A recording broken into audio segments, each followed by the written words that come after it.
Indonesia, untuk bangsa Indonesia. Para elit politik Indonesia pada tahun 2002, telah melakukan amandemen terhadap UUD 1945, sehingga menjadikan Indonesia sebagai suatu negara liberal, sebagaimana sistem demokrasi yang diusung oleh Amerika Serikat dan negara-negara kapitalis Barat.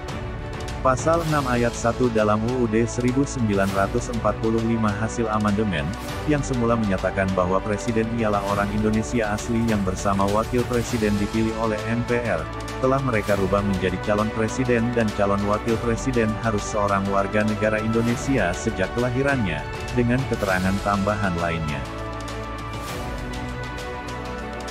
Para elit politik penyusun amandemen 2002 telah abai bahwa Indonesia tidak pernah menganut asas ius soli, yang mendasarkan kewarganegaraannya pada tanah kelahiran seseorang.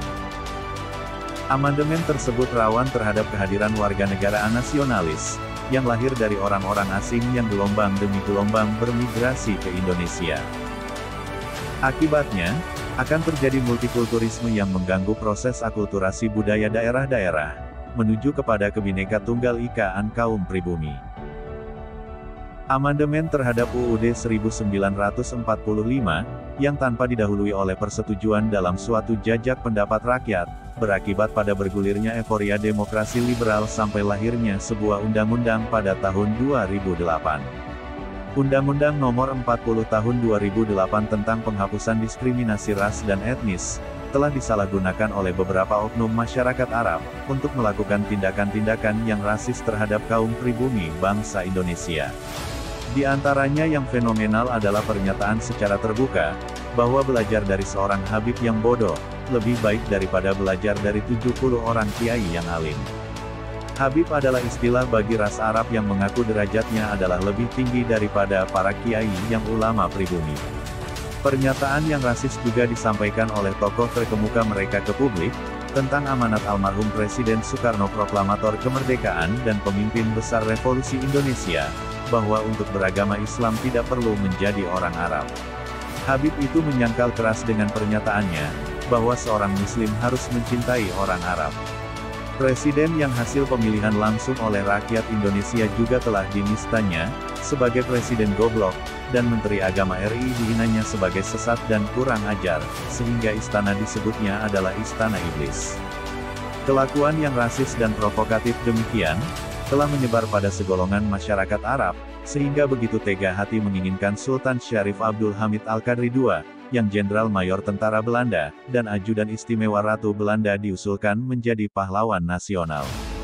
Ratu Belanda Wilhelmina merupakan satu-satunya penguasa di dunia yang dalam proses dekolonisasi pasca Perang Dunia Kedua, tidak setuju terhadap kemerdekaan bangsa Indonesia tahun 1945.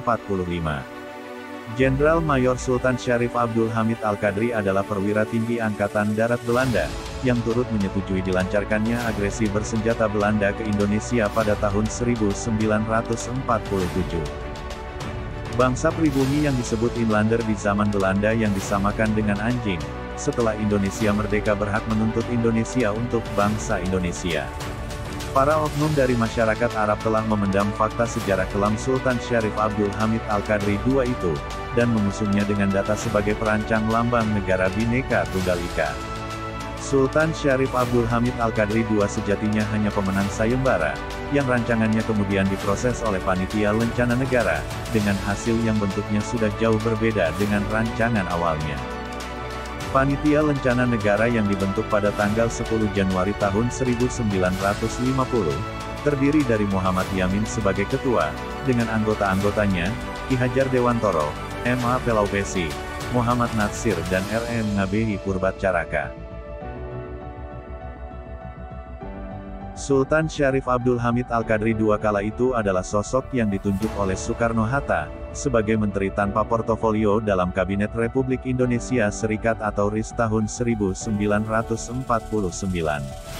Menteri tanpa portofolio adalah menteri yang tidak memimpin kementerian apapun, dan hanya menjalankan tugas sesuai perintah Presiden RIS, yang tugas tersebut dapat berubah-ubah dari waktu ke waktu.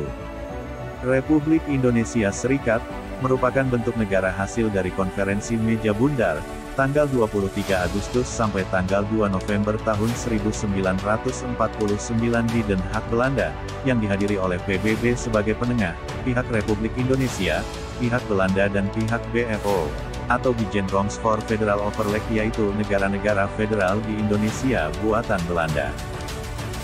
Pihak penengah adalah PBB yang diwakili oleh UNCI atau United Nations Commission for Indonesia dan diketuai oleh Rick Clay.